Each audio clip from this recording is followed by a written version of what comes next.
शुद्ध चेतना। जब आप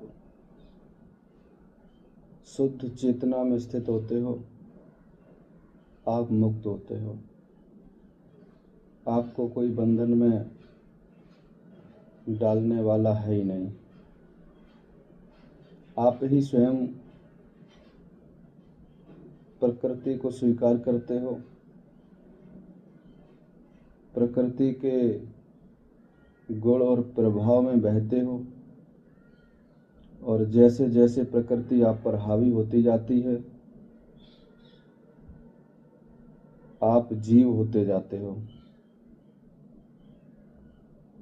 और जन्म जन्मांतरों का कलमल जब जीव पर हावी होता है, तो वो घोर आसुरी प्रवृत्ति का हो जाता है। शुद्ध चेतना से विकार युक्त आसुरी प्रवृत्ति तक उसकी यात्रा हो जाती है। और जैसे ही वो विवेक का आश्रय लेता है, प्रकृति का आवरण हटा देता है, शुद्ध चेतना में स्थित होता है, स्वयं वो आत्मा है, परमात्मा है। सीधे शब्दों में प्रकृति का त्याग ही मोक्ष है, और प्रकृति का ग्रहण ही बंधन है।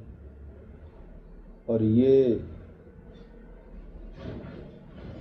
होता है मन के बहकावे से। जब मन मोहित होता है तो असत्य में सत्य दिखता है और सत्य में असत्य दिखता है, और ये परिणाम होता है भ्रम का। और जब तक भ्रम रहता है,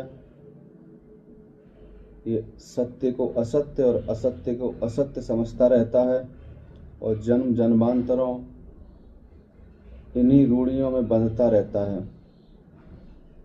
इसलिए जब तक भ्रम समाप्त नहीं होता, इसकी समस्या का निदान नहीं होता। इसलिए इस भ्रम से बाहर निकलिए, शुद्ध चेतना को पहचानिए, और चेतना के उद्गम स्थान, चेतना के मूल को, आत्म स्वरूप को पहचानिए और उसमें स्थित होइए, और सदा सदा के लिए